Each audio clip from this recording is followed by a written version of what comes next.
Have you ever watched your own death unfold from the inside? My name is Evelyn, and 3 months ago, I was declared a ghost in a body that refused to die. They called it a stroke. The doctors said no hope. My family said pull the plug. And I was right there, trapped, a prisoner in skin, hearing everything, feeling everything, screaming nothing. The moment that broke me wasn't the diagnosis. It wasn't the machines or the cold white ceiling or the feeding tubes. It was my son. His voice, calm, detached, like I was a business decision. She wouldn't want to live like this. Let her go. Let her go. 3 words. 1 betrayal. This isn't a story about recovery. It's about reckoning. They pulled the plug. So I pulled the will. And I left them in the grave they dug for me. If you've ever been written off while still breathing, if you've ever had to rise while the world counted you out, this story is for you. Before we begin, click the subscribe button to find more stories like this. Let's begin. It started with a sharpness behind my right eye, like someone had lit a match inside my skull. 1 second I was reaching for the teapot, and the next, the world tilted sideways. My vision cracked down the center. Heat rushed up my neck, and my knees buckled like my body had betrayed me mid-sentence. I didn't fall. I collapsed. It wasn't graceful. It wasn't cinematic. It was ugly, skin against tile. The scream caught in my throat like a punch. I remember the sound of the porcelain shattering. My favorite mug splintered beside me. I tried to reach for it. I remember that too. My fingers wouldn't move. My mouth was stuck open, mid-breath. Not fear, not pain. Just a gaping silence where I used to live. They say strokes are fast, but they don't tell you what it feels like to still be in there. Still you. I didn't black out. That's the worst part. I stayed. I felt it all. My chest pressing against the floor. The way the cold seeped into my cheek. The panic blooming like rot in my lungs. The lights above me flickering while the world spun off its axis. I couldn't blink. Couldn't speak. But I knew. I was broken. And no one was coming yet. Time moved differently in that space between knowing and being found. A minute felt like an hour. And the silence in my body screamed louder than anything I'd ever heard. They found me eventually. My neighbor Rita said the door was unlocked, that she had a feeling. I owe her my life, maybe. I still haven't decided. The ambulance ride was a blur of beeping, shouting, and lights I couldn't follow. Every sound echoed. Every voice was muffled, like I was underwater but conscious. That was the new reality. Awake, but muted. Alive, but unheard. My body was a coffin I hadn't earned. When they wheeled me into the hospital, I remember thinking, this is where it ends. Not because I was dying, but because I could feel it already. The way people were looking at me like I wasn't there. Like I was a shell. An afterthought. A burden wrapped in blankets and wires. They ran their tests, took their scans, whispered their prognosis. One said grim, another said non-responsive. I wanted to scream, I can hear you. I wanted to say, don't look at me like I'm gone. But all I could do was stare up at that sterile ceiling, counting the seconds between pity and indifference. The irony? I was more awake than I had been in years. Not numb, not distracted. Present. Every second stitched itself into my memory with cruel clarity. And that's when I heard it. The sentence that would shatter everything I thought I knew about love. My son. My only child. His voice, low and too calm for what he was saying. She wouldn't want to live like this. Let her go. I don't know how to describe what happens when your heart breaks, but your body can't react. When the person you raised, the one who called you mama, with peanut butter on his face and a scraped knee, now stands beside your bed, and gives the doctor permission to end you. There was no hesitation in his voice, no tremble, just certainty, cold, polished, practiced. Like maybe he had been preparing for this moment. Like maybe he had already let me die in his mind and just needed the paperwork to catch up. I couldn't cry. I couldn't flinch. But inside, something detonated. I didn't recognize the sound of it then, but I do now. It was the sound of forgiveness dying. In the days that followed, I heard more. Conversations that were never meant for me. Legal terms, medical terms, casual cruelty disguised as compassion. They thought I was too far gone to understand, too brain-dead to notice. But I noticed everything. The nurse with the clipboard who referred to me as a case. The doctor who said, she might be a vegetable, but at least she's peaceful. My son who didn't visit again for 3 days. They made their decisions like I wasn't still in there, screaming with every piece of myself that still remained. I wasn't resting. I was watching, cataloging, memorizing, so that one day, if I ever came back, I wouldn't forget. The worst thing about betrayal is not when it comes from an enemy. It's when it comes from the person you once trusted to speak for you when you couldn't speak for yourself. That night, after hearing my son's voice so calmly suggest they end me, I didn't sleep. Not really. I don't know if you can call it sleep when your body is frozen, but your mind won't shut up. I drifted in and out of that place between dreaming and screaming, where time melted and thought sharpened. Every syllable replayed itself, over and over. Let her go. Like I was a leash, a burden, a mistake he was finally free to undo. He said it with the same tone he used to use when he handed off dirty laundry, casual, routine, unfeeling. The doctors moved fast after that, too fast. Suddenly, things were happening without explanation. IVs adjusted, monitors recalibrated. The do not resuscitate form was reviewed twice in front of me, like I was already a file in a cabinet they just hadn't closed yet. They said they were keeping me comfortable. I wanted to rip the comfort from their mouths. I didn't want peace. I wanted a chance. I started listening harder. Every footstep in the hallway, every whisper between nurses. I memorized schedules, watched shadows pass across the blinds. Because when you can't speak, you learn to notice. And I noticed everything, including the nurse with the red lipstick, the one who lingered just a second longer than the rest. The one who said my name with meaning, not pity. She was the first one who saw it. The twitch. It was my left hand, barely a flicker. But she saw. She didn't call it an accident. She didn't blame it on nerves or reflexes. She leaned close to me, her breath warm against my cheek, and whispered, "I know you're in there."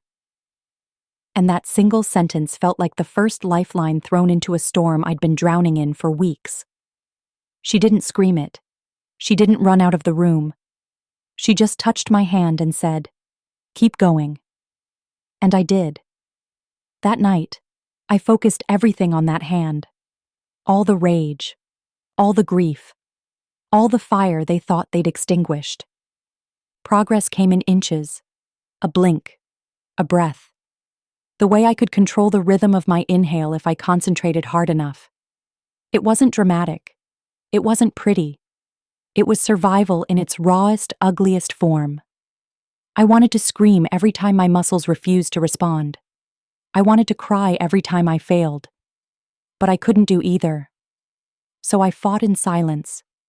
And when my eyelids fluttered for the first time, deliberately, slowly, I heard her gasp. The nurse. I don't know her name. I wish I did. She was the only one who never stopped speaking to me instead of around me. She became my witness. And witnesses are everything when you're being erased. I started blinking in patterns. 1 for yes, 2 for no. She figured it out fast. smarter than the rest of them, or maybe just more human, she told the others. At first, they didn't believe her. Sometimes coma patients have spasms, they said. It doesn't mean she's aware. But she fought for me. I heard her in the hallway, her voice rising, clipped and furious. She's responding. She's in there. Test her again. Eventually they did. A specialist was called. Scans were taken. And when the results came back, the silence in the room changed. Not relief. Not celebration. Tension. The kind that creeps in when people realize the body they were prepared to bury is still watching them and might have something to say. My son didn't visit during that stretch. Not once. Maybe they told him I was getting better. Maybe he didn't care. Maybe he didn't want to be proven wrong. I stopped making excuses for him. Stopped trying to remember the good birthdays, the warm Christmases, the late-night phone calls when he'd cry about breakups and say, "Mom, you're the only one who understands." That voice, the one that once made me feel like the center of his world, had become a scalpel. I didn't want it near me anymore. What do you do with that kind of betrayal? You don't scream. You don't beg. You do what I did. You come back. Slowly. Deliberately. And you wait. The moment I could move both eyes, I started tracking the time. Minutes. Hours. Days. Not because I needed structure, but because I needed control. That was what they had taken from me when they wrote me off. My right to decide. And now I was taking it back, inch by inch. I could feel the power returning to my limbs like slow, creeping justice. My voice hadn't returned yet, but something better had. Intention. And with every muscle I regained, with every breath I controlled, one truth carved itself into my bones. They gave up on me too soon. So when I walked out of that hospital, I wasn't going back to the people who let me go. I was going to start letting them go, one by one, starting with the son who signed my silence. When I finally moved my hand, really moved it, not a twitch or a flicker, but a full, shaky lift off the bed, no one was there to see it. It happened in the dark, during one of those long, endless nights when the only sound was the machine beside me, ticking off my heartbeat like a countdown. I didn't cry. I didn't smile. I just stared at my hand like it belonged to someone else, like it had risen from the grave before the rest of me. That hand had been the last thing I saw before I collapsed in my kitchen. It felt poetic somehow, that it was also the first part of me to come back. My resurrection started with 5 fingers and a memory of survival. I held it in the air until the muscles screamed, and even then, I didn't lower it. I needed to see it, needed to prove to myself that I was still mine.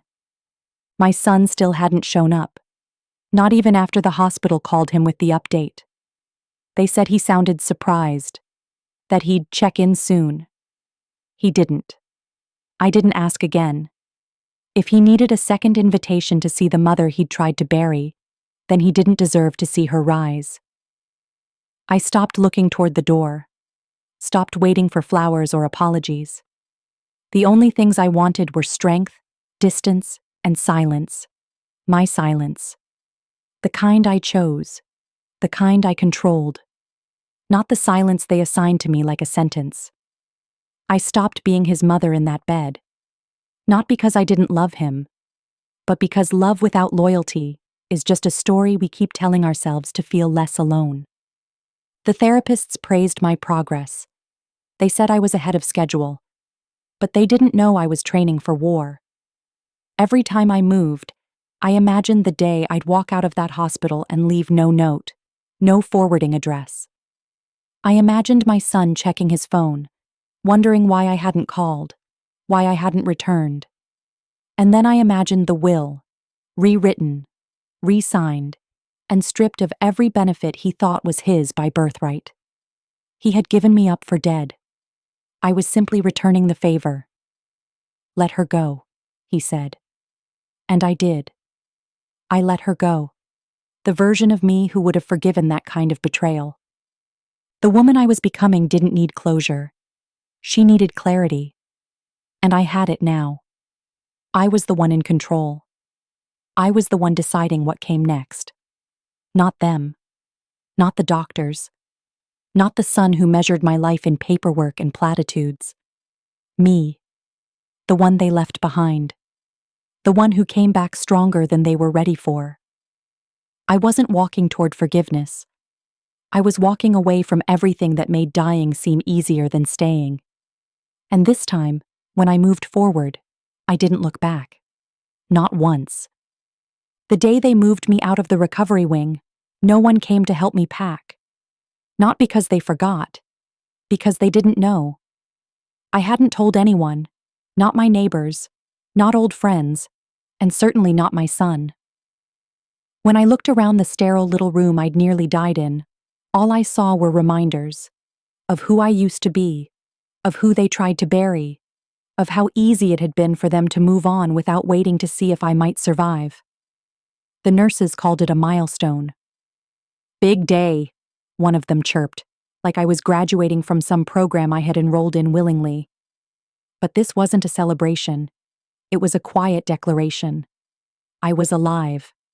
I was leaving. And no one was coming with me. They'd arranged a transitional facility. A nice one, apparently. Clean. Polished. Full of people whose families still visited. People who were clapped on the back for pushing through.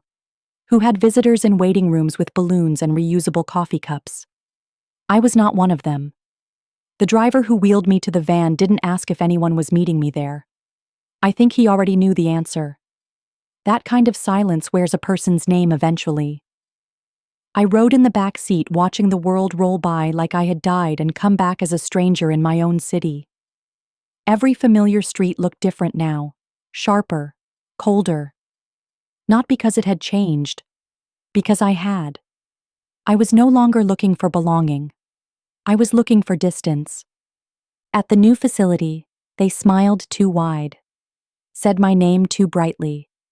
The kind of practiced kindness you learn to distrust when you've been erased once already. They assigned me a room at the end of a quiet hall, gave me a plastic bin with toiletries, and told me to settle in. I didn't. I unpacked nothing. I left the drawers empty, left the toothbrush wrapped. I wasn't staying long. Not because I didn't need the help. My body was still stiff, my voice a whisper of what it used to be, but because I'd already decided. This was a layover, not a destination. I wasn't healing for anyone's comfort.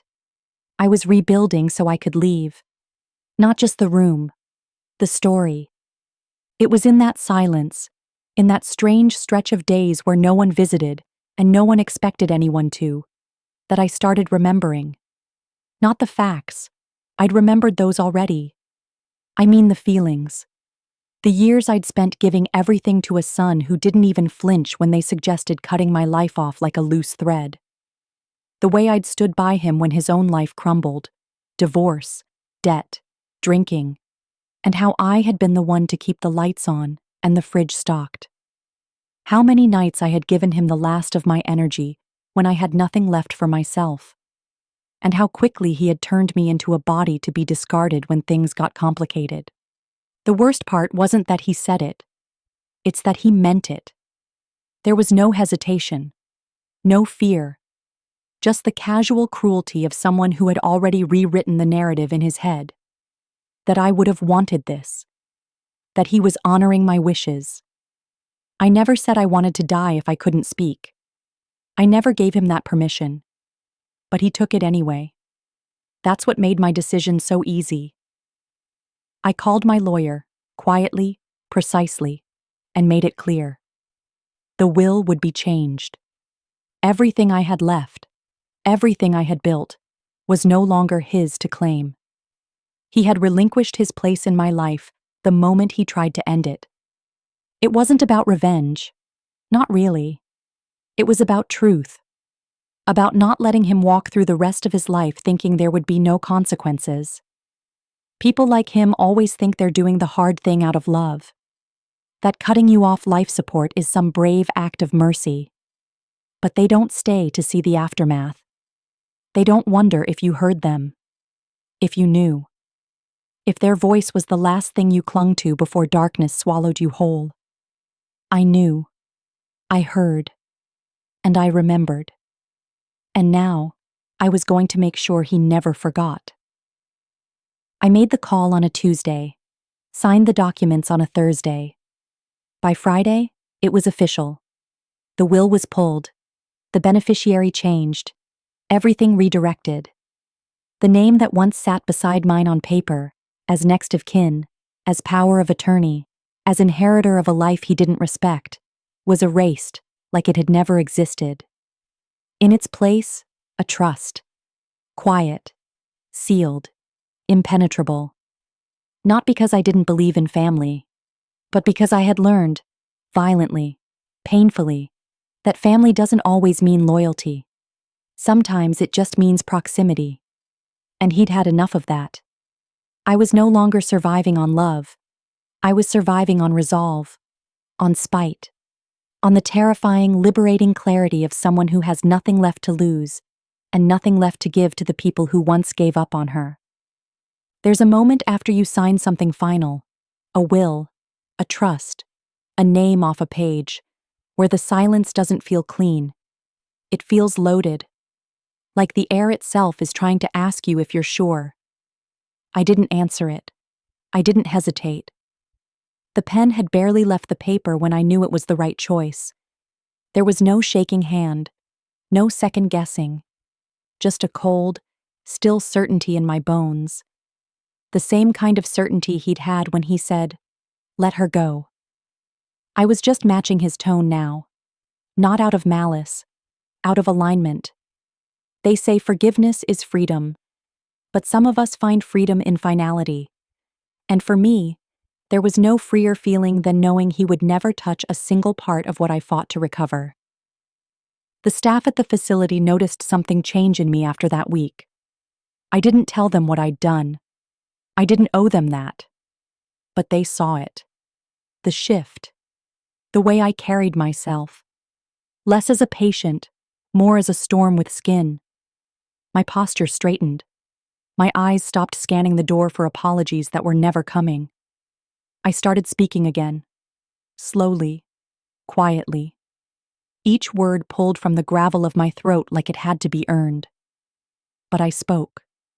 And with every syllable, I felt something loosen inside me. Not grief. Not rage. Just that old, rusted anchor of waiting for someone to do the right thing. I didn't need them to anymore. I had stopped expecting love from people who only knew how to perform it when it was convenient. Progress isn't pretty. It's sweat and pain and humiliation. I had to relearn how to get out of bed without someone lifting me, how to sit down without collapsing, how to walk to the bathroom without fearing the floor would meet my face halfway. Every step reminded me that I had once been written off as a body, not a person. That a group of professionals, my son included, had looked at me and decided I was no longer worth the effort. I wasn't healing to prove them wrong. I was healing because I wanted to. Because staying alive wasn't a gift they gave me. It was a choice I took back, clawing at it in silence, earning it breath by breath, muscle by goddamn muscle. On the third week, I passed my independence test. I could dress myself, eat alone, bathe without assistance. The nurse looked at me like I was a miracle. "They didn't think you'd make it," she whispered. I just stared at her. I didn't feel like a miracle. I felt like evidence, proof that people give up too quickly. That love, when tested, often folds into fear and self-preservation. I wanted to ask her how many patients had been lost, not because their bodies failed them, but because the people who were supposed to fight for them stopped trying. But I didn't. I just nodded. Let her think I was something extraordinary. It was easier than explaining the uglier truth. I came back because no one deserved to finish my story for me. The first time I walked outside, I didn't tell anyone I was going. I just signed out at the desk, grabbed my coat, and stepped into the cold air like it owed me something. The wind hit my face like a slap, and I welcomed it. I walked slow, legs trembling, arms tight against my sides, heart loud enough to drown out traffic. But I walked, past the sidewalk, past the gate, past the people who didn't know they were watching someone crawl out of a grave she hadn't chosen. Every breath was a rebellion. Every step was a middle finger. Not at life. At them. The ones who counted me out before I had a chance to fight back. I didn't think about my son that day. Not directly. His name didn't rise to my lips. His face didn't flash in front of me. But the echo of him lingered like a bruise beneath the surface. Not sore. Not bleeding. Just there. A reminder.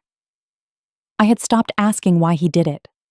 Stopped trying to explain it to myself in terms of fear or confusion or misplaced mercy. I knew the truth now. Some people only know how to love when it's easy. And the moment it gets hard, when love demands patience, sacrifice, faith, they don't see a person. They see an exit. He found his. I found mine. That night, I poured myself a glass of water, sat at the edge of the bed, and stared out the window like the city might have something honest to say. And I realized I wasn't angry anymore. Not in the way I had been. Anger is sharp, quick. It burns fast and loud. What I felt now was something else. Something colder, steadier. I didn't want to scream. I didn't want revenge. I just wanted to live a life so full, so unforgivingly mine, that it made the version they gave up on look like a shadow. And that's exactly what I planned to do.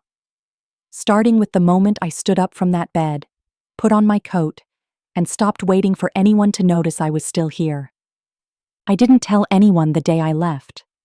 Not the staff, not the front desk, not the nurse who called me her miracle woman every morning, like she hadn't once charted me as unresponsive. I didn't ring a bell or ask for clearance. I just packed the bag I never fully unpacked and walked out the doors like I'd never been dragged through them half-dead months earlier. No one stopped me. No one chased after me. That's the thing about places built to hold broken people. They're used to exits that feel more like escapes. And mine? Mine was silent, steady, deliberate.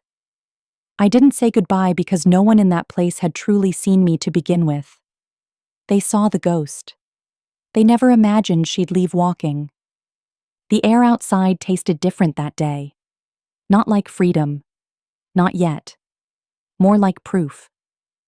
I had spent so long breathing through machines, through feeding tubes and forced routines, that the simple act of inhaling cold air felt like rebellion.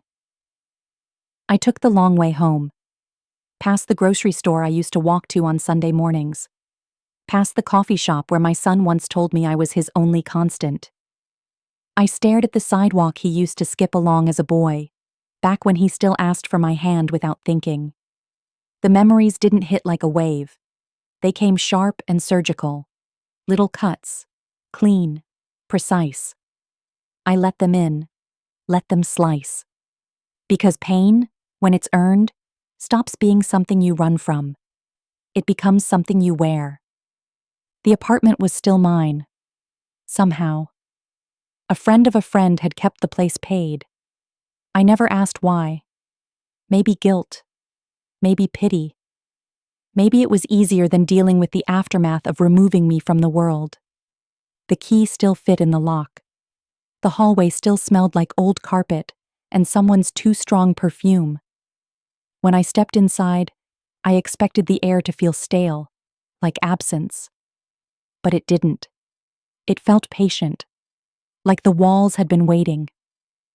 I stood in the doorway for 10 full minutes, not because I didn't know what to do, but because it was the first time in months I wasn't under someone else's schedule.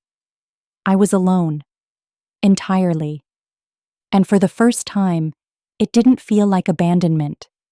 It felt like ownership. The kitchen was how I left it. The broken mug was gone. The floor had been cleaned. But everything else, the little magnets on the fridge, the spice rack I never labeled, the calendar still stuck on the month I collapsed, it was all there. Frozen in time. Like the space itself didn't know how to move on without me. I put the bag down, ran my fingers over the counter, and exhaled like I'd been holding my breath for 3 months. This was mine. Not just the lease. The life. And I wasn't letting anyone near it who ever thought I could be erased without consequence. I didn't call my son. Not to tell him I was home. Not to tell him I had survived. I had nothing left to say to the boy who signed the papers on my behalf. If he wanted to find out I lived, he'd have to hear it secondhand. Like I had heard my own death. Like I had listened to him rationalize it with his lawyer voice, calm and calculated. Like grief was just another file to organize. That version of him, cool, composed, emotionally efficient, had killed something in me. Not my will to live. My will to protect him. And I wasn't rebuilding that. Not now. Not ever. That first night, I sat on the couch with a glass of water and a blanket that still smelled like detergent and winter. I didn't cry. I didn't drink wine or light candles or write in the journal the nurse gave me. I just sat there, breathing, listening to the building creak around me like an old friend who didn't ask questions. And in that silence, I understood something I hadn't before. Survival isn't just about staying alive. It's about choosing your peace over someone else's permission. It's about drawing the line where others thought they could cross, and reminding them you're not a finish line. They don't get to run past you and claim they knew better. The next morning, I changed the locks. Not because I thought he'd come back, but because I didn't want the idea of him walking through that door. I brewed coffee for myself, the way I used to. 2 sugars. No cream. I stood barefoot in the kitchen with the steam rising against my face and realized I wasn't waiting for anything anymore. Not forgiveness, not explanation, not understanding. I was finally living a life that was mine, quiet, scarred, rebuilt from the inside out. And this time, there was no one left who could take it from me. It took a week for the phone to ring. 7 full days of silence. 7 days of sleeping with the windows open, of cleaning cabinets like I was trying to scrub the memory out of the wood, of talking out loud to no one just to hear my voice echo back. I had expected something sooner, an awkward voicemail, a text written like a press release, maybe even a knock on the door. But nothing. Just the distant hum of a life still moving outside mine. So when the call finally came, I let it ring 4 times. Long enough for my hands to stop shaking. Long enough for me to decide that this conversation, if it was him, would be the last time his voice ever lived inside my home. It wasn't his number. That would have been too direct, too human. It was his wife's phone, Claire. The same woman who sent me Christmas cards with our names printed like we were still a family. Her voice was tight when I answered. Polite, practiced, like she was trying not to upset a client. She said my name once, then paused, like she was hoping I'd hang up first. I didn't. I waited. The next sentence came in pieces. We heard you were home. We didn't know. Matthew wanted me to reach out. Matthew. Not your son. Not he misses you. Just Matthew. Like we were 2 distant acquaintances talking about a mutual friend, and not the man who'd tried to bury me in clean paperwork and soft justifications. I didn't ask how they found out. Gossip has long legs and loose lips, and survival stories always crawl their way back to the people who didn't wait long enough to see them through. Claire said he had been quiet about it, that he was processing. I nearly laughed. Processing. That's what they call it now when someone you love hears the machines keeping you alive and decides they're an inconvenience. She said he felt bad, that he'd been meaning to call. I didn't say anything. Not because I was stunned, but because silence is the most honest response to a coward's apology. She kept talking. Something about dinner, about coming by, about how grateful they were that I was okay. That word landed wrong in my stomach. Grateful implies you prayed. They didn't. They just planned. I told her no, not with rage, not even with edge, just clarity, sharp and clean. I don't want to see him, I said. I don't want to talk to him. I don't want to hear anything he has to say. She stammered, said she understood, that it was complicated, that he thought he was doing the right thing, that he was trying to let me go because it's what he believed I would have wanted. I didn't let her finish. I cut her off with the same coldness they once reserved for my living will. Tell him I lived, and tell him that whatever version of me he killed off in that hospital room, that woman is never coming back. Then I hung up. After that call, I didn't cry. I didn't sink into the couch or hold myself like a fragile thing. I stood up. I opened the window. I poured a fresh cup of coffee and stood in the kitchen barefoot, steady. I looked around at the home I had reclaimed, and for the first time since I came back from the brink, I felt it, that shift. Not the absence of pain, but the presence of power. I had been on every side of helplessness. I had watched my son sign me away. I had listened to doctors speak about me in the past tense. I had been erased, spoken for, given up on. And still, here I stood, breathing, awake, unforgiving. The next morning, I started writing again. Not letters, not journals, a statement, something clear, something final. I didn't write it for him. I didn't write it for the family that mourned me prematurely and moved on without consequence. I wrote it for myself, for the version of me that had been silenced, buried, betrayed.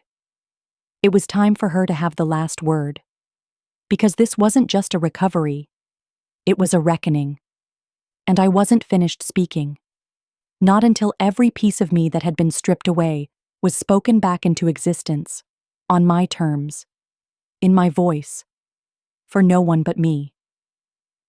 The page stared back at me, white and expectant. A blank screen used to terrify me, back before everything went quiet. Back when I still believed that silence meant failure, or worse, that it meant I didn't have anything worth saying. Not anymore. Now I understood what silence could become in the wrong hands. A weapon, a signature, a sentence dressed up as mercy. I let my fingers hover over the keyboard. I could still feel the stiffness in them, that echo of muscle memory that hadn't quite come back. But the strength was there. Slow, yes, but real. My body had betrayed me once. My voice had been stolen once. But this part, this writing, it was mine. And no one was taking it again. I didn't start with an apology. I didn't start with a summary or an explanation. I started with the moment I heard my son say, "Let her go." That sentence was the anchor, the fracture, the genesis of every version of me that had crawled out of the wreckage since. I typed the words slowly, letting them burn their way through my chest one more time. Not because I needed to relive them, because I needed to own them. This wasn't about revisiting pain. This was about reclaiming it, about dragging it out into the light and saying, "You happened. You tried to end me, and I'm still here." This wasn't going to be a confession. It was going to be a record, a document, a witness statement from the woman they buried too soon. The first few pages poured out like bloodletting, raw, jagged, without filter. I wrote the way I survived, without grace. I wrote about the hum of machines, the cold vinyl of the bed, the way the ceiling tiles became my sky. I wrote about the nurse with the red lipstick, and how her belief in me became a lighthouse when I had nothing else left to hold on to. I wrote about the twitch, the breath, the blink, The moment I realized I could feel everything, and no one believed I was still there. But I didn't stop there. I wrote about the after, about the choice I made the day I walked out of that facility and back into a life they'd already erased. I wrote about the will, about the locks, about the freedom that doesn't come with forgiveness, but with finality.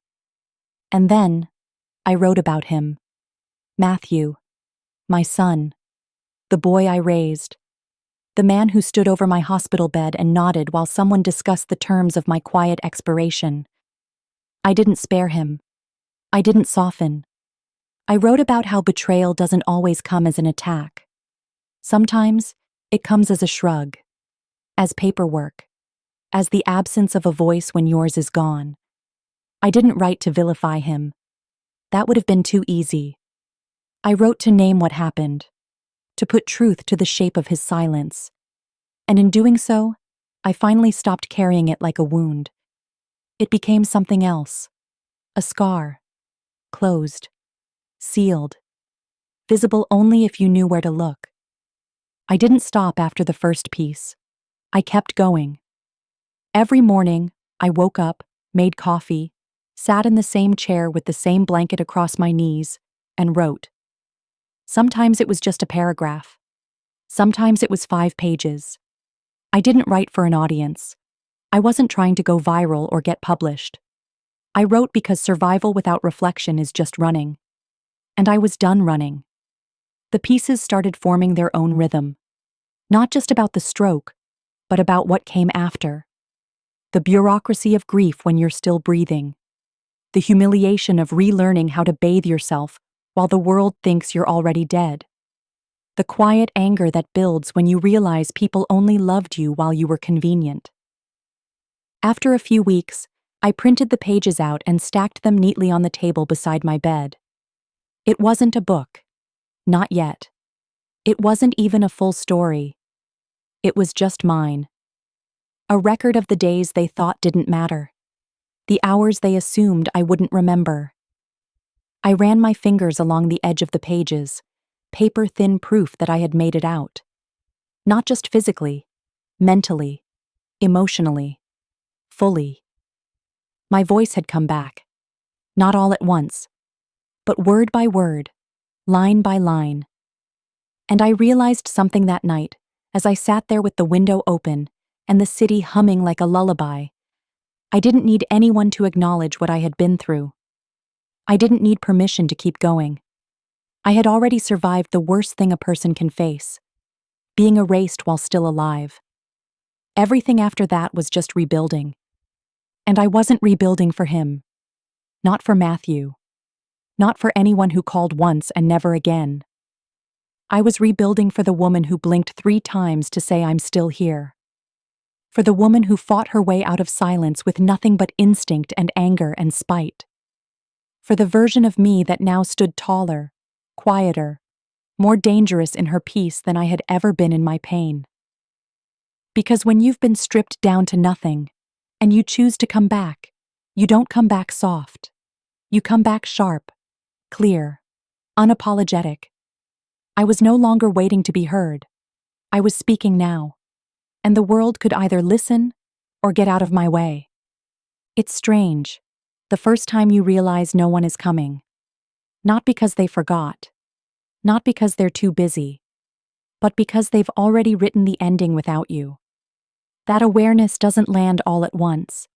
It builds slowly, in missed calls that never come, in birthdays that pass without a single message, in the way your mailbox stays empty, your phone stays silent, and your doorbell never rings.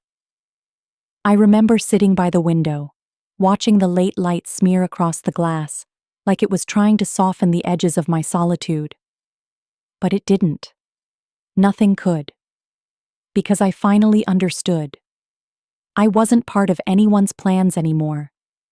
And the part of me that used to ache at that truth? She was gone. Replaced by someone who no longer needed to be chosen.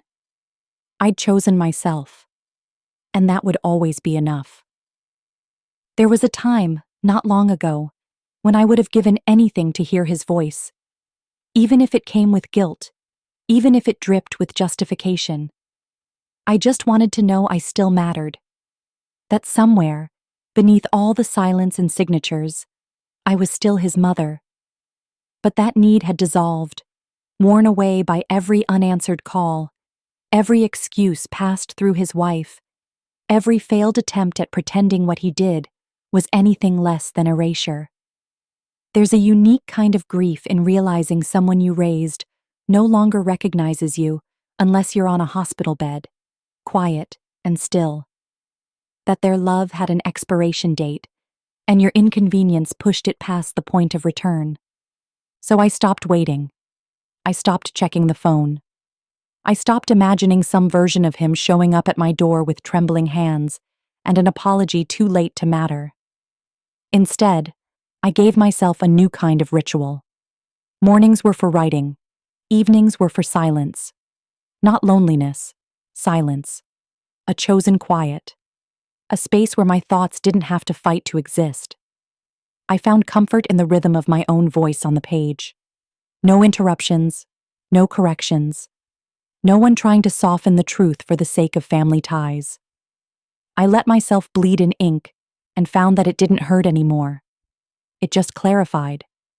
And in that clarity, I began to understand what it meant to belong to myself.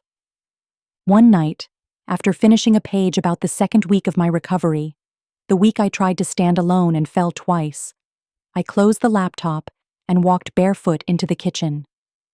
The city buzzed outside, but in here, everything was still.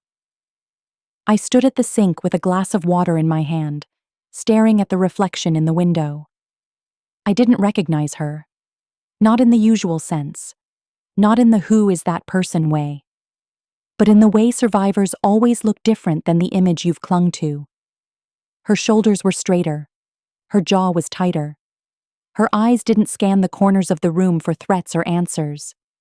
She looked like she belonged in her own space.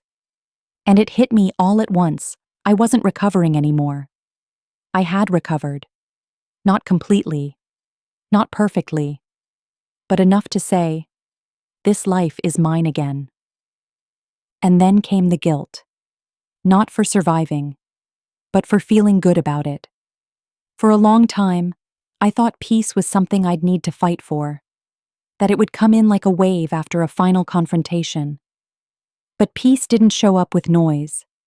It showed up in the quiet, in the way I could sleep without flinching, in how I could cook for myself without imagining someone walking through the door asking what smelled so good.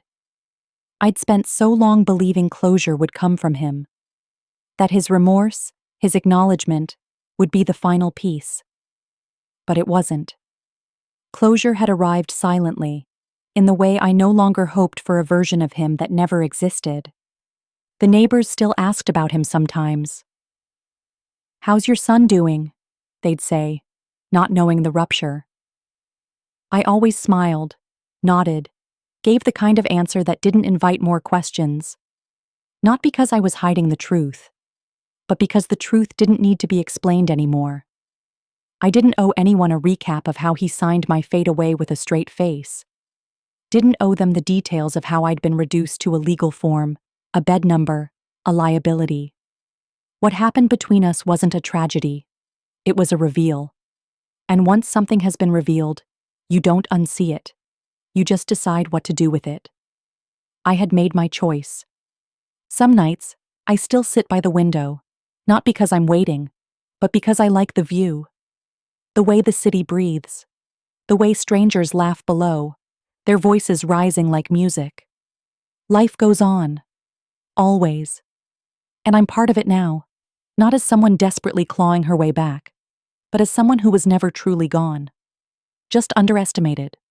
Just temporarily muted. Now I speak on my own terms. And the quiet that follows? That's not loneliness. That's peace. That's power. And above all, that's freedom. There's a certain ache that settles in your bones after survival. It's not pain. Not anymore. It's memory. It's the imprint of everything you carried through the fire. Everything you were forced to leave behind. and the knowledge that not all of you made it out. People think healing is about returning to who you were. They're wrong. It's about accepting that person doesn't exist anymore. She died the day I heard my son's voice say, "Let her go." And what rose in her place wasn't softer or wiser. She was harder, sharper, rewired by betrayal, rebuilt by rage. And when I stood in the mirror and looked at her now, I didn't mourn what I'd lost. I studied what I'd become. Because survival doesn't make you whole. It makes you dangerous. I started going back to the gym. Not for health, not even for strength, for control, for the cold, methodical rhythm of proving I was still the one in charge of this body. The same body they said was too far gone, too quiet, too empty to bother fighting for. I stood at the weight rack and remembered the nurses charting my decline like weather patterns. Minimal response. Nonverbal. Likely outcome. Poor. And I lifted. Slowly. Steadily. Until the tremble in my arms became defiance. Until my reflection didn't look fragile anymore. I wasn't there to feel good. I was there to feel capable. To remember that every muscle they wrote off still belonged to me. It was in that space, surrounded by strangers grunting and sweating and pretending they weren't watching each other, that I started to feel the rage again. Not the explosive kind, the cold kind. The kind that seeps into your blood and anchors everything. I didn't talk to anyone, didn't smile, didn't make friends. I wasn't there to rebuild a community. I was there to rebuild a weapon. Me. Rage is heavy, but it's also efficient. It keeps your back straight. It keeps your hands steady. It reminds you why you don't owe kindness to the people who fed your silence back to you, like it was mercy. I didn't come back to make peace. I came back to reclaim. One afternoon, as I was leaving, I saw a mother and her grown son walking out together. He held the door for her. She said something, probably nothing, something light, and he laughed. It was the kind of laugh that made her smile like she'd heard it since he was 3 years old. I watched them for maybe 10 seconds. That's all. Then I turned and walked the other way. Not out of jealousy, not out of sadness, but out of awareness. That kind of love existed, that kind of connection. I had believed I had it once, believed I raised it, but I hadn't. Or maybe I had, and it was chipped away by convenience and pressure and ego until there was nothing left. Either way, I wasn't chasing it anymore. Some bonds don't break. Others just quietly vanish when tested. The day I finally opened the box of old photos, I did it like a ritual. Slow. Deliberate. I pulled out the one of Matthew at age 6, standing in the backyard with dirt on his face and a superhero cape tied around his neck. He used to call me Mama the Brave when I killed spiders for him or stayed up all night during thunderstorms. I looked at his small, messy handwriting on a card he made in 2nd grade. "You're my hero." I didn't cry. I didn't even blink. I just sat there with the weight of history in my lap, understanding that sometimes love is real, but it isn't permanent. It can be honest in one breath and absent in the next. It can mean everything to you and nothing to them. That was the lesson no one prepares you for. Not how to forgive it, how to accept it. I burned the card, not in anger, in ceremony. I stood on my balcony, held it over a dish, and watched it curl into ash. I didn't say anything, didn't whisper goodbye. That would have given it too much power. The fire wasn't for closure, it was for release. Because the truth is, you can't rewrite what happened. You can't unring the bell of betrayal. But you can stop feeding it. You can starve it of your hope, your attention, your grief. You can turn your back on it, not because you're bitter, but because you're done. That's what I was now. Done hoping he'd come back different. Done hoping for explanations. for ownership, for anything resembling the man I raised. He was gone, and I wasn't waiting anymore.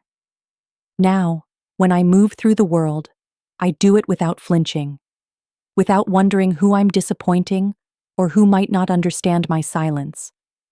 I don't answer questions I don't want to. I don't apologize for my distance. I don't soften my story to make it easier for someone else to swallow. I lived through something most people never recover from. Not the stroke, but the aftermath. The erasure. The betrayal. The quiet abandonment that wears a familiar face. And I didn't just survive it. I refused to let it shape me into someone smaller. The rage didn't ruin me. It refined me. And now, it's not fire anymore. It's armor. And I wear it without shame.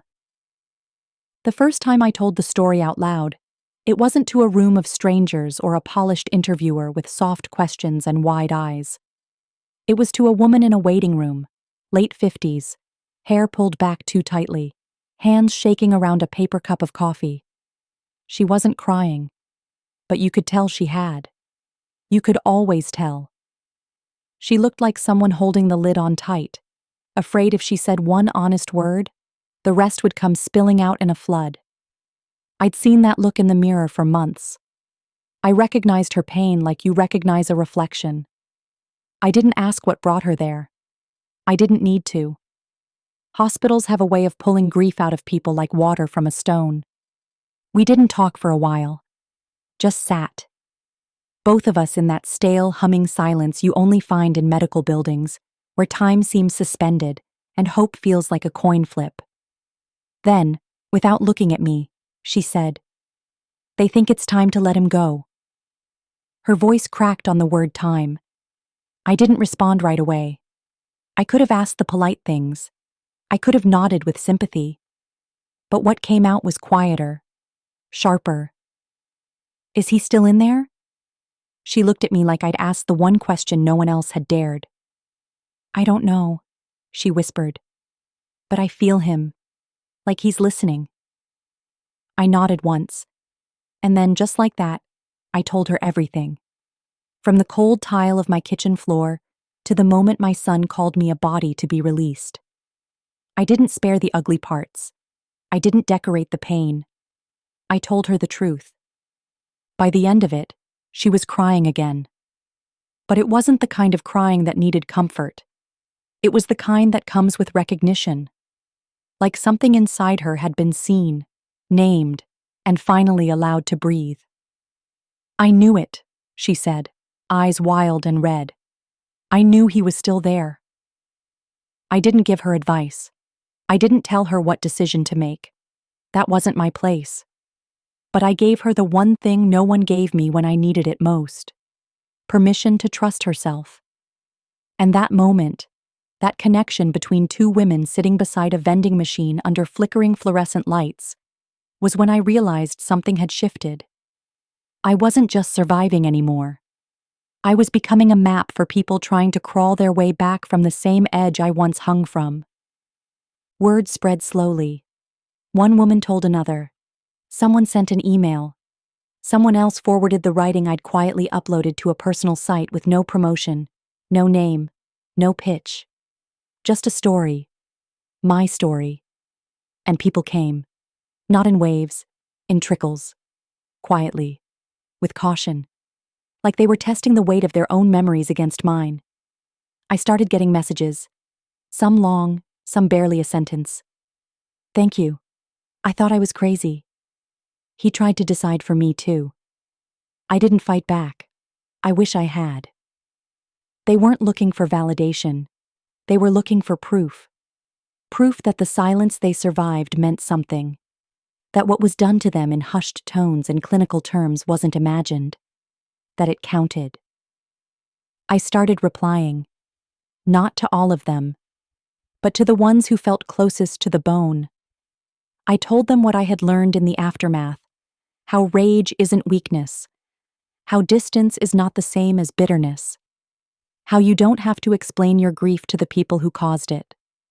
And slowly, the story grew beyond me. Not because I was special, but because I had dared to say what so many of us are trained to swallow. That survival is not pretty. That healing is not linear. That sometimes the people you love will watch you drown and call it compassion. There was an offer to speak, then another, first virtual, then in person. I turned down most, not because I was afraid, but because I wasn't ready to be seen by a room that didn't already know how much had been taken from me. But eventually, I said yes. To a women's center. Small room. Folding chairs. No cameras. Just real people who looked too tired to lie to themselves anymore. I stood at the front, hands shaking slightly, and told them what I told that woman in the waiting room. The truth. No filter. No apology. And when I finished, no one clapped. No one cheered. They just sat with it. Like it mattered. Like it was real. And in that quiet, I felt something loosen in my chest that hadn't moved since the day my son tried to call my death a mercy. Afterward, one woman approached me, mid-30s, maybe younger, though her eyes looked like they'd seen every kind of loss. "I needed that," she said. I didn't know how angry I still was. I nodded. "You don't have to let it go," I told her. "You just have to let it move." She smiled, but it didn't reach her eyes. It wasn't supposed to. That smile was for survival, not celebration. And that's the truth I keep telling now, in every space I enter. Survival isn't some polished comeback story. It's raw. It's bitter. It's necessary. And above all, it's yours. No one gets to narrate it but you. Not the doctors. Not the family. Not even the ones who walked away when you needed them most. You lived. That's the miracle. And everything after? That's yours to shape. I didn't expect the post to go viral. That wasn't the goal. I wasn't chasing likes or sympathy or attention. I wrote it because I had to. Because if I didn't let the words out, they were going to rot inside me. It was a simple caption, a link to the story, and a sentence that came straight from the gut. They pulled the plug. So I pulled the will. That was it. Nothing dressed up. Nothing softened. Just truth, distilled down to the sharpest point. And within hours, it spread. Quietly at first, then relentlessly. Like the world had been holding its breath, waiting for someone to say it out loud. That survival, when stripped of dignity by people you trusted, becomes more than survival.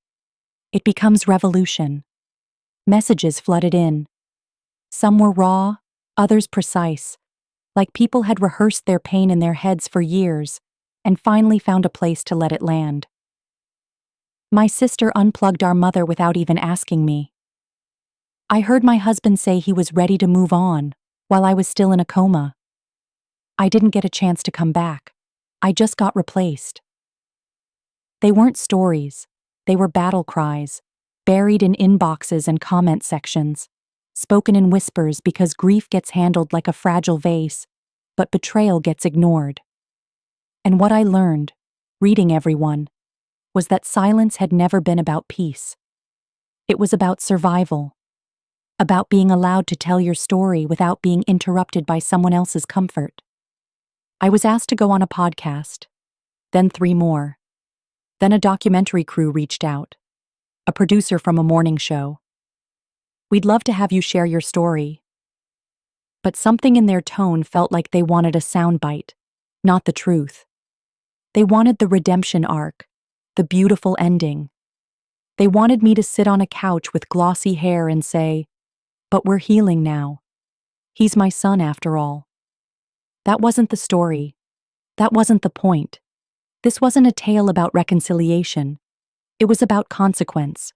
About what happens when you sign someone's death into a form and still expect a seat at the table after they survive it. I didn't agree to any of them. Not right away. I needed time. Time to think about how many women had survived the same betrayal in different forms. How many had come back from the brink only to find their place in the world had already been auctioned off? I thought about what it would mean to tell the story on a stage that didn't belong to me.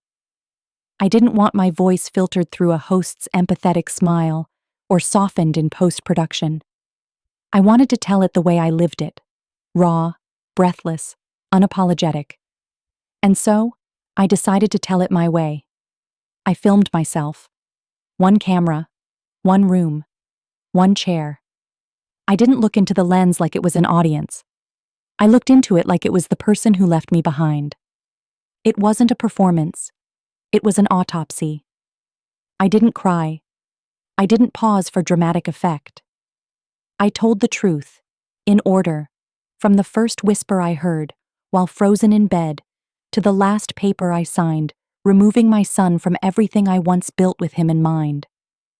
I told them how survival felt like suffocation when no one believed you were still alive. How silence became a scream. How I stopped waiting for anyone to come save me and started saving myself. And at the end, I said what I needed to say, not for the world, not for the headlines, but for every woman watching who thought her silence meant she wasn't allowed to fight back. You don't owe anyone your survival story. But if you tell it like a weapon. When I uploaded it, I turned off my phone, sat by the window, let the quiet surround me like a storm that had finally passed. It wasn't relief I felt. It wasn't pride. It was release. The burden of being polite, of shrinking my experience into something palatable, was gone. I had told the story without trimming the edges. And if it made someone uncomfortable, good. It should. Because being left behind while you're still breathing is the kind of thing that never softens. You just learn to walk around it. And that's what I was doing now. Walking. Around the wreckage. Past the grief. Into the future that wasn't shaped by the people who tried to bury me. I didn't tell my son about the video. I didn't need to. If he saw it, he saw it. If he didn't, that was his choice. Just like pulling the plug had been. Just like walking away is mine. The fallout came exactly as expected. Slow at first, then loud. Not from strangers. From people who had stayed silent when I needed them most. People who hadn't called when I came home. People who knew where I was, what I had survived, and chose distance because it was easier than discomfort. Now they were texting, calling, leaving long voicemails dripping in apology and confusion. The kind of messages that start with, "I didn't know what to say," and end with, "I hope we can talk." But it wasn't about me. It was about guilt, about being seen, about realizing they had been bystanders to a slow erasure and said nothing. My story wasn't new to them. It was just now inescapable. One message came from my sister. We hadn't spoken in over a year, not since the hospital. She left after the third day, said she had work, and never came back. I remember watching her grab her coat while I lay motionless in bed, her footsteps echoing down the hall like a betrayal she didn't even feel. Her message was short. Just 3 lines. "I saw your video. I'm so sorry. I didn't know it was that bad." I stared at the screen, thumb hovering over the reply button, and felt nothing. No rage, no relief, just the strange clarity of someone who's finally outgrown the need to be understood. She knew. They all did. They just waited to see which way the story would land. Whether I'd die quietly or live loudly. And now that I'd chosen the latter, they were scrambling to rewrite their roles. That's the thing about survival. Once you start speaking, people either run from you or try to reattach themselves. Like your voice is something they always supported. But I wasn't handing out forgiveness like party favors.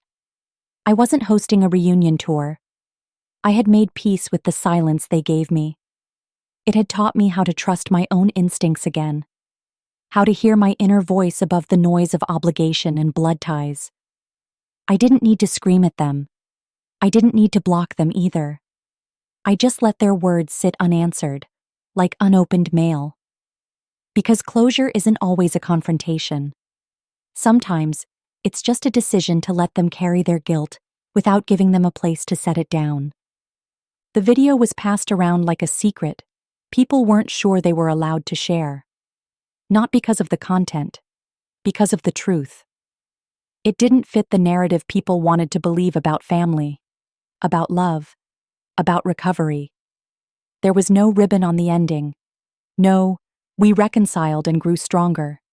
It was raw, final, unforgiving, and it made people uncomfortable. Good. It should. We're too used to seeing women climb out of wreckage, only to immediately extend grace to the ones who lit the match. I had no interest in that story. I wasn't healing into softness. I was healing into boundaries. And there's nothing more terrifying to people who've benefited from your silence than realizing you're not afraid to burn the bridge and keep walking. A journalist emailed me. She wanted to do a feature. Said she was moved. Asked if she could come to my home. See where I wrote. Where I recovered. I read the email 3 times. Not because I was unsure. Because I wanted to feel the full weight of her request. She wanted to see the inside of the place I had clawed my way back to. But I wasn't a case study. I wasn't a spectacle. I was a woman who had been left for dead and came back with receipts. I told her no. Politely. Firmly. I thanked her for her interest and told her my story had already been told, in my words, on my terms.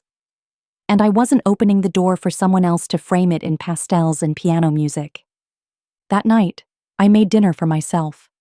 Real food. Music playing low. No TV, no background noise.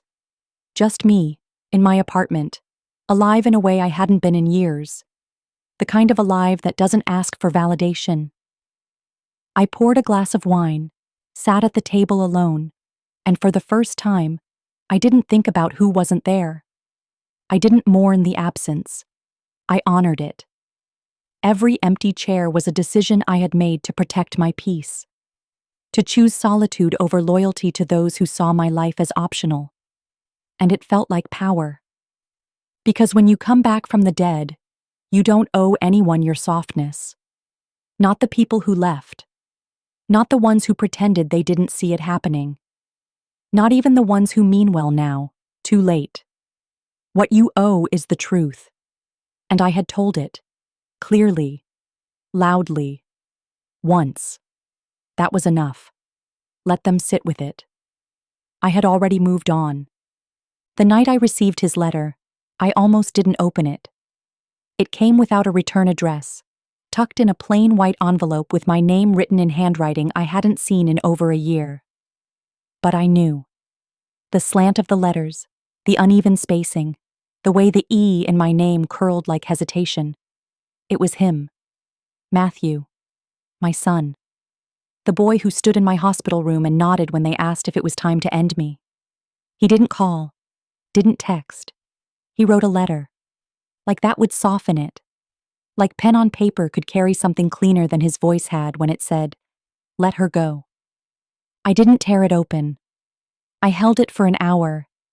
Sat at the kitchen table with the envelope between my palms, like it might warm up and offer me an answer. Part of me thought about burning it. Just setting it on fire and letting the silence stay sealed inside. Because what could he possibly say that hadn't already been said by his silence?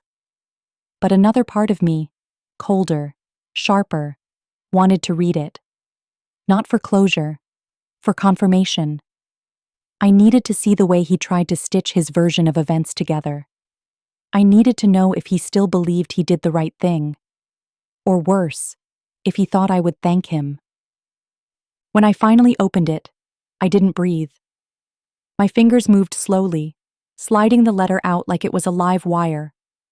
The first line hit harder than I expected. I've been trying to figure out how to say this. That was the beginning.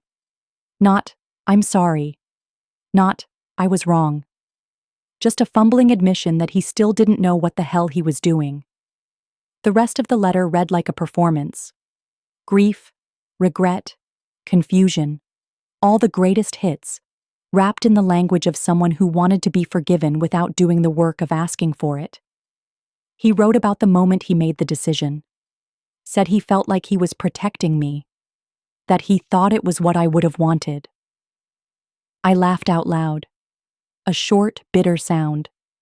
That's what happens when you're the one left holding the memory. They rewrite it, and you remember every damn word. He talked about how hard it was, how lonely he felt after, as if that could somehow stand beside what I lived through. He said he watched my video, called it brave, said it made him cry, said he didn't know it had hurt me that much. That sentence made me fold the letter right there and push it across the table like it might contaminate me. Didn't know it hurt me that much. Like any version of what he did was supposed to hurt less. Like pain had a scale, and if I had only flinched instead of breaking, he could have absolved himself. That's the kind of man he became, someone who needed the wound to be quiet to believe he hadn't caused it. I left the letter untouched for 3 days after that. Never moved it. Never reread it. Just let it sit there, unopened but already answered. I didn't write him back. I didn't need to. My story was already out there, and every word he needed to hear from me was in it. He wasn't confused. He wasn't misled. He was exposed. And now, he was trying to control the aftermath, to slide back in through a door he sealed shut himself. But I wasn't holding that door anymore. I had built a whole new room without it. And in that room, he wasn't welcome. There was a time when I would have clung to that letter, read it a dozen times, picked it apart for signs of the boy I once raised, looked for love between the lines. But I don't read letters like that anymore. I don't scan words for meaning that isn't there. I read it once. I let it sting. And then I chose not to let it bleed.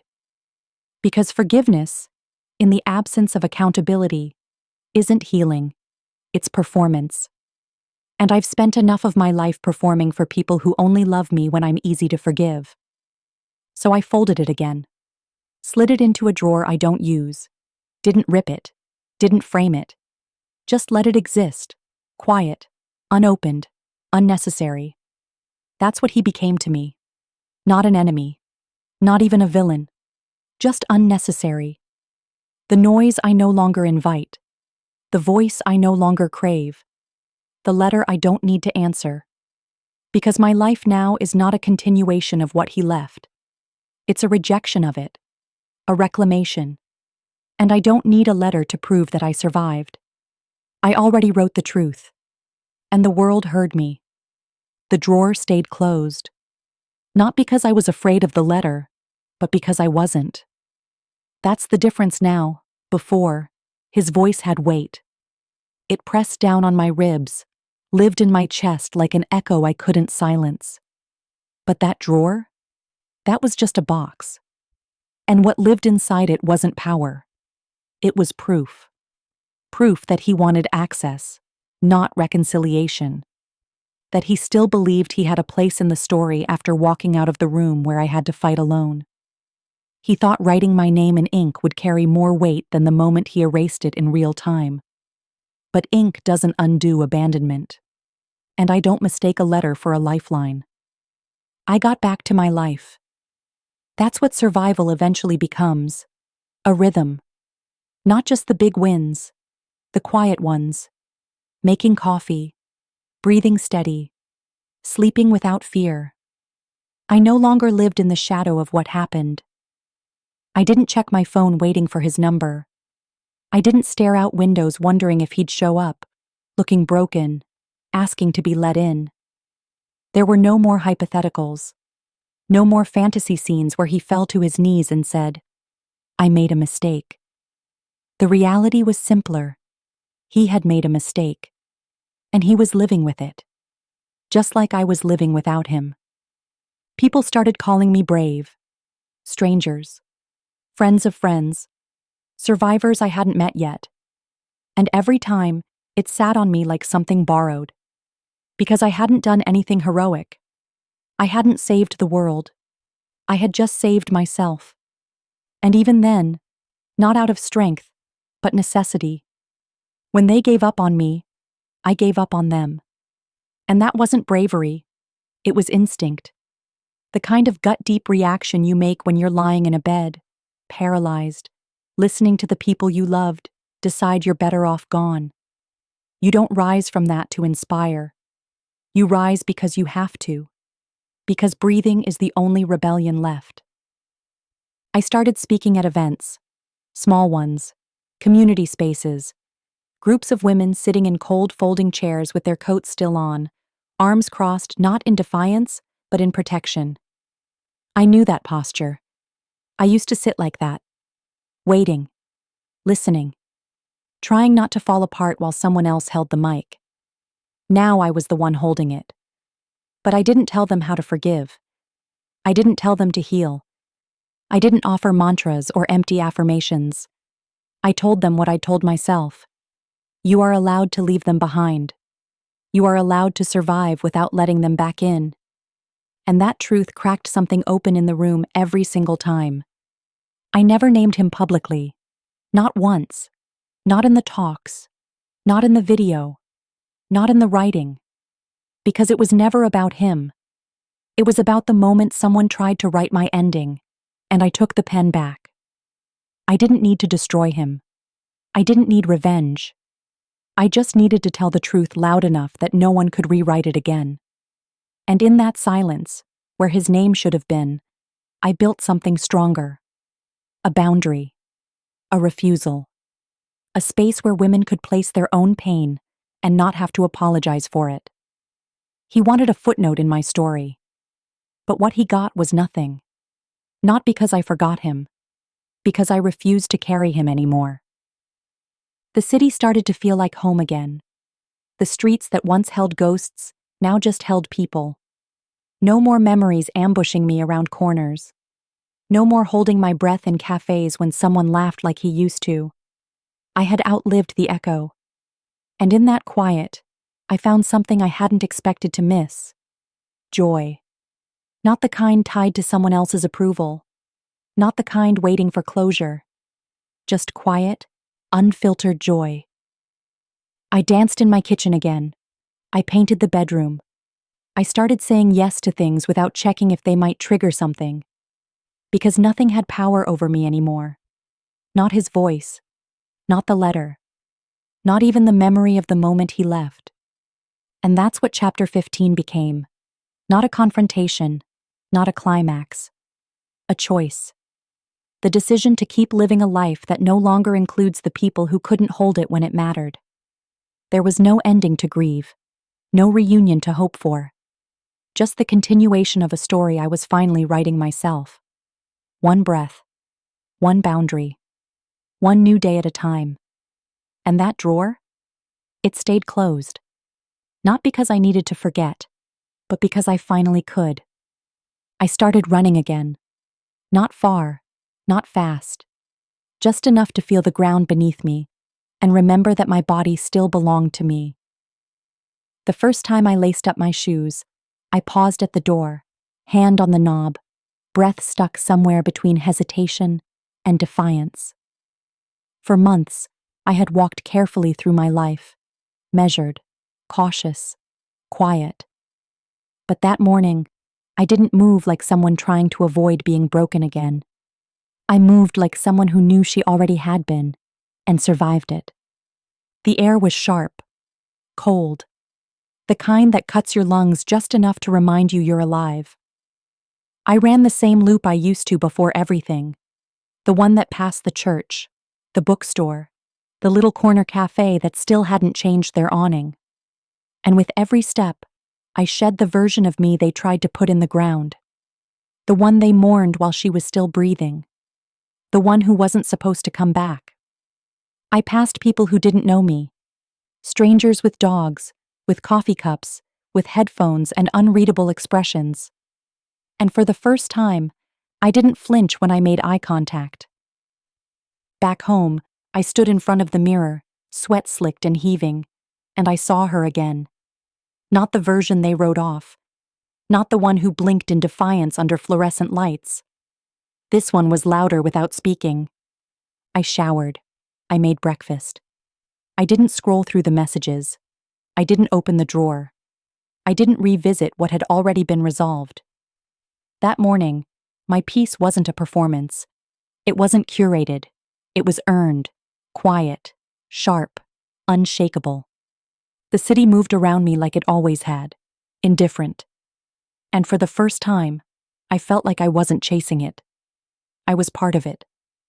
A woman whose silence had once been mistaken for surrender, now standing in the middle of her own life like she never left. Because she didn't. She just waited for everyone else to stop speaking over her. The last time I looked at the letter, I didn't read it. I just held it. Thin paper, thick with everything he didn't say out loud. It didn't sting anymore. It didn't ache. It just existed, like a scar you stopped noticing until someone asks where it came from. I slid it back into the drawer, not out of reverence, but out of finality. That chapter was written. I had lived beyond it. Outside, the world kept turning. Sirens in the distance, footsteps overhead, laughter slipping through someone else's walls. Life. And this time, I wasn't bracing for it. I was breathing it. Deep, full, and unafraid. I didn't need to be remembered by the ones who tried to forget me. I didn't need to be forgiven, or even understood. What I needed, I had already given myself. Permission. To leave. To rebuild. To never look back. They called it a miracle that I survived. They were wrong. The miracle wasn't coming back. It was choosing not to return to the life they built without me. I didn't just live. I rewrote the ending. And this time, it didn't belong to them. It belonged to me. I used to think survival was the end of the story. That making it out meant everything would fall back into place. That once your body was whole again, the rest would follow. But no one tells you how long it takes for the rest of you to catch up. The mind, the memory, the voice. No one tells you that sometimes, the people waiting outside the hospital aren't there for you. They're just waiting for permission to move on. And when you come back, they look at you like a complication. Like a ghost that showed up to its own funeral, demanding a second chance they never planned for. There is grief in survival. A grief no one prepares you for. Because when the machines stop beeping and the charts stop updating, you're left with the truth. They let go. And you didn't. And now you have to carry that knowledge into every room they still occupy, every conversation they try to smooth over with excuses and revisionist love. You become the reminder. And that, more than anything, is what makes them uncomfortable. But there is power in choosing to stay. Power in waking up to the silence and saying, no more. Not just to death, but to being erased, to being spoken for, to being mourned before your time. You come back harder, not crueler, but carved, sharper, aware. You no longer beg for space at the table. You build your own, and you sit at it alone, if you have to, because it's yours. Every plank, every nail, every uninvited name scratched off the guest list. I didn't forgive him, not because I'm bitter, but because forgiveness isn't the only path forward. Sometimes the most radical act of healing is saying, you don't get to come with me, and walking anyway. This wasn't about a stroke. It wasn't about machines or paperwork or a voice caught in the back of a tight-locked throat. It was about the quiet war that happens when a woman refuses to die on someone else's timeline. It was about what happens when she fights her way back, not just to life, but to herself. They pulled the plug, so I pulled the will, and I survived both. This story may have ended, but the message lingers. For more raw and real moments like this, click on the left and subscribe to walk alongside more women finding their strength. Healing takes time, but it's possible.